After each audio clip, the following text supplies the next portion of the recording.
大家好，我是 Aceson 呢。今天呢，来跟大家开场那个比较特别一点的比赛啊。那有什么特别啊？因为之前我听过很多观众说，不想看到那么多那些 meta 的那些英雄对战，就是对面用什么圣兽阿者那些比较 meta 一点的一些机场比赛。那这次啊，打那个比较特别的玩家，他是用这个光明神旗啊，就是那个拿着一个很长那个武器的这英雄，如果大家不记得的话，那这只英雄啊，基本上在很多真的很多个版本前已经消失在那个大众的视野里面。为什么？是因为啊，很明显，首先他已经很久没有更新过，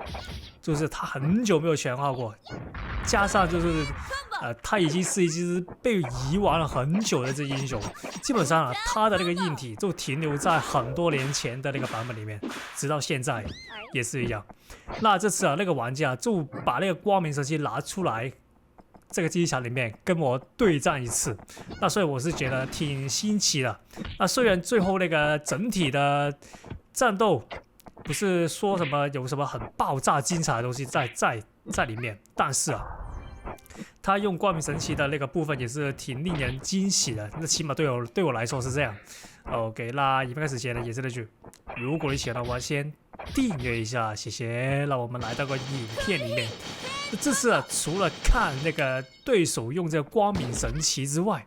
那我们还会看什么？除了看了，我会怎么用一些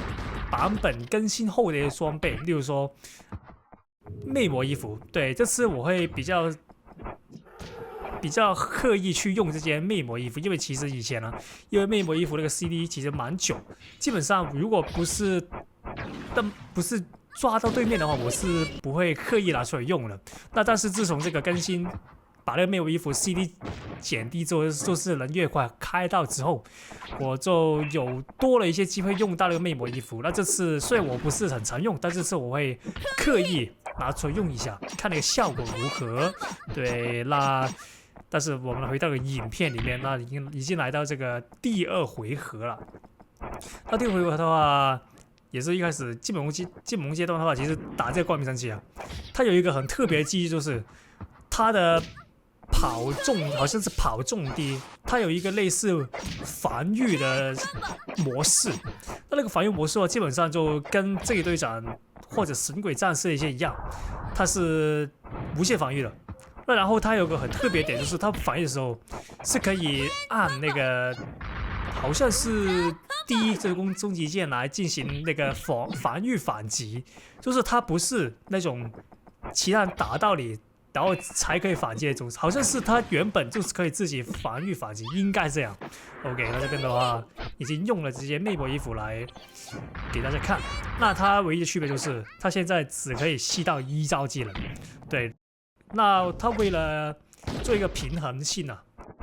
但是改成这吸招技能之后，那它唯一的改动就是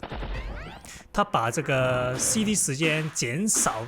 就是很快可以用，减少了很多。现在好像15单位就可以开了，以前是21了，没记错的话。对，那这边来到那个第3回合啊，那基本上就这次比赛就展示2点，第一就是对面用的光明神器啊，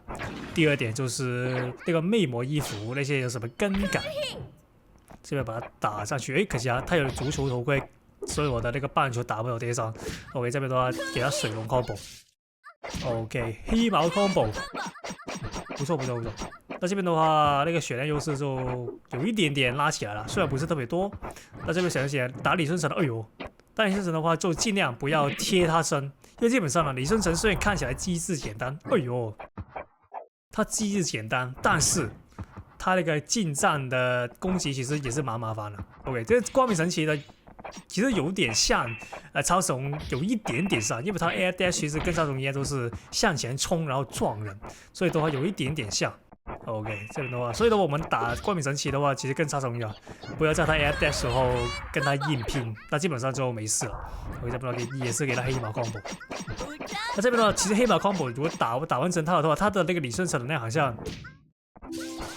好像是刚刚好，对，刚刚好会传好可以开，所以的话我们就尽量不要走过去。在打完一套黑毛之后，如果对面是有李顺成防御的话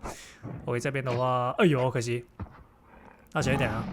那我们别怕，这边的话我应该是打算用那个牛仔头盔试一下这更新后的牛仔头，但不小心被他消气了，那应该完结了。那就的话记得订阅一下，谢谢。